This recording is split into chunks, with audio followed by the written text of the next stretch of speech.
Daniel Durst is That's my name, by the way. Daniel Durst is the worst. Daniel Durst is the worst. Hey, how do you say that? D-U-E-R-S-T. Remember, Durst is the worst. Durst the worst, bitch! Durst the worst, bitch! So like I said before, my name is Mina. I'll be speaking specifically on the demand that for appropriate mental health resources for students of color. So as a student of color myself who is mentally ill, if many of you know, my background is actually Syrian and I have to deal with a lot of direct impact to my family because of the war that's going on now in Syria with my family and the refugee crisis, etc., etc. So What? Black Lives Matter! Yeah! Black Lives Matter! Whoa, that's crazy. Right, anyways, Where's that coming from? so as someone who has been in predominantly white institutions for the last 8 years of my life in my high schools, and now in college, these white counselors and people who don't have appropriate cultural sensitivity training do not know how to deal with mentally ill students of color. I have actually once been hospitalized because a white counselor thought that I was under the influence of drugs when actually I was having an anxiety attack due to the fact that my family was seeking asylum here in the United States and there was a personal problem going on. And they had me hospitalized for about 10 hours, wouldn't let me eat, wouldn't let me sleep, made me go through these series of drug tests just to prove that I wasn't on drugs, and I was suspended for about a week. And no matter how many times you tell these people, no matter what my parents told them, and them thinking, you know, these are brown parents with heavy accents that apparently don't know what they're doing, they refuse to allow them to say no to the fact that we didn't want an ambulance to come, because if you guys know, an ambulance is like a shit ton of money in this country, and that essentially wiped out all of our savings just to pay for the ambulance that took me from school to the hospital, which was about 10 minutes away, and wouldn't let my dad take me in his car. So that's essentially what we're dealing with white counselors who have to counsel students of color. Even going to the crisis center here, I had to explain to this counselor what Syria was. I mean, I shouldn't have to do that. It's all over the news. What are you asking me what Syria is for? I mean, you know, students of color don't come from cultures where mental illnesses are taken, not necessarily seriously, but it's just not somewhere where it's recognized. And we're coming from years and years of suppressing like our needs to take care of ourselves, and when we come to a university and when we become adults and we're expected to take care of ourselves, essentially we're traumatized because we do not know how to. And if we're not able to have a good, safe learning space and have a quality education. And for me to have to go to a crisis counselor and her not even know what the hell she's talking about, I mean, that really puts me in a situation that I don't want to be in. That really, really ruined my spring semester. I mean, I couldn't even come to class because I was so traumatized from my own personal experiences. So something that we're demanding with this mental health ask is that, you know, we don't necessarily expect them to have more counselors of color right away, but we do expect culturally sensitive training, and we expect the counselors to go through a survey process where the students can judge based on their experiences if the service was satisfactory to them and if it was helpful, like they do at many universities. So this is not a new idea, and this is not something radical, right? This is something that is necessary.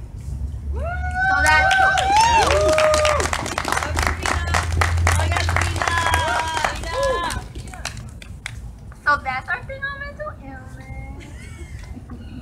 So our third demand is a demilitarization of campus authority. Our third demand is a demilitarization of campus authority. And this demand will be presented by one of our members, Blas. So give him a round of applause.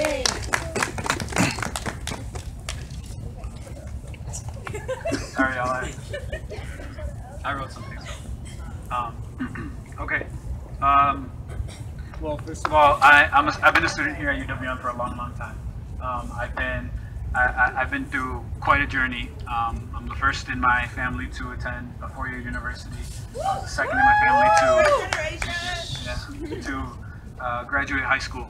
My parents never had the opportunity to pursue an education because they were always working to support me and my family and my brothers, right?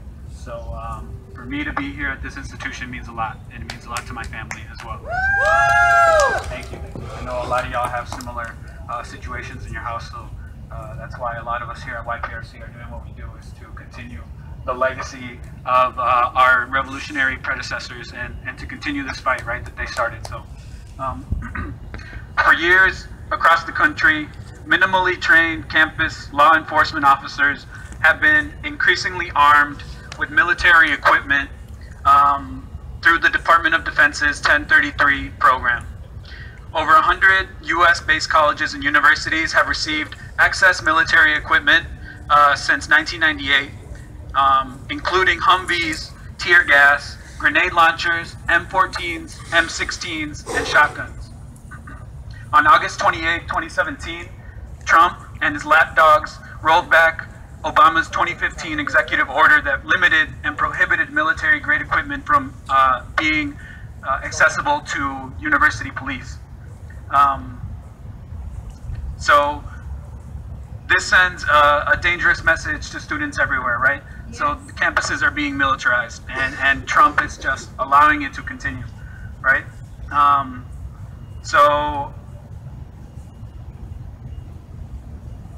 Especially in a city like Milwaukee, where violence is already so prevalent, and a lot of us are exposed in our everyday lives, like the sister was saying, this is a huge problem for us, right? Especially black and brown students that already come from a lot of trauma. So since the rise of racist and discriminatory rhetoric in public institutions for higher education, this is no less than a public or a national shame. Sorry, my voice is a little weird. Now is the time to hold administration accountable who have knowingly taken on the role to keep students safe here on campus. Students should not be detained, arrested, or sanctioned for any status offense or act that would be legal if we were off campus.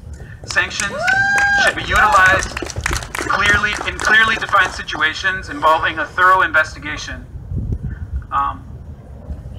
Public institutions should be decriminalized and rid of repressive policies that only echo the failing strategies of the ruling class in this country.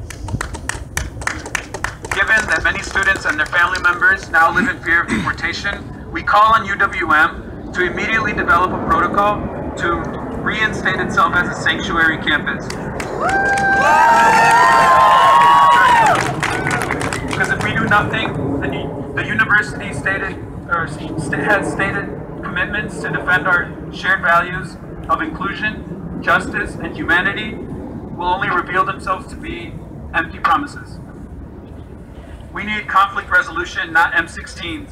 We need trained staff, not soldiers. We need accountability, not racist administration.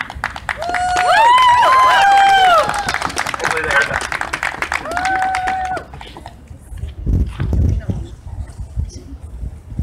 Here you go.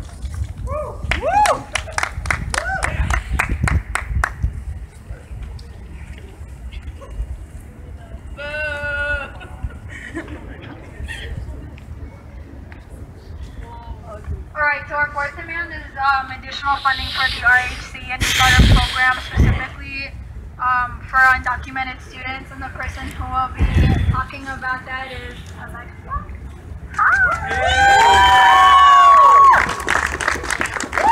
Yes! Okay, my name is Alexia. I'm kind of really nervous because I hate public speaking, but bear with me. So, a little bit about me. My dad was deported back to Mexico, and then 3 years later, he ended up, someone went into his restaurant and, ended up shooting him, and, he ended up passing away. But this is such a strong issue. There's so many kids out there that, don't have their parents, and, things are happening like this back in Mexico. So, these centers the centers that we have a huge role. Have a huge role. That's why the YPRC is demanding more fundings for either the social culture program or the Roberto Hernandez Center to better the combination the need of undocumented students. We demand a series of events, programs specifically for undocumented students, hosted by either the social culture program or the Roberto Hernandez Center, using the additional funding. We don't care where the money comes from. It can come from Monet's pockets.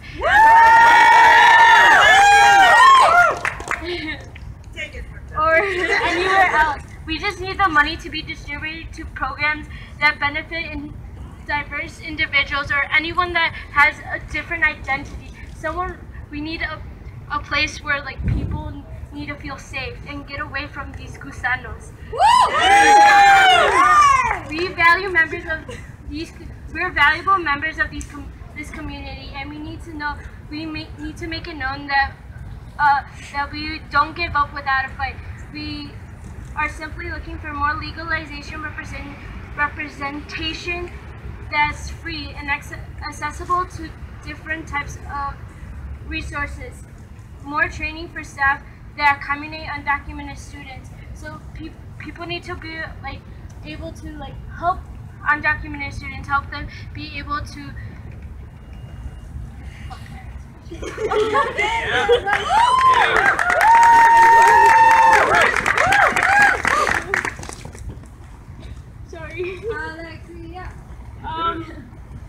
everyone needs to understand that it's hard being in a different country, trying to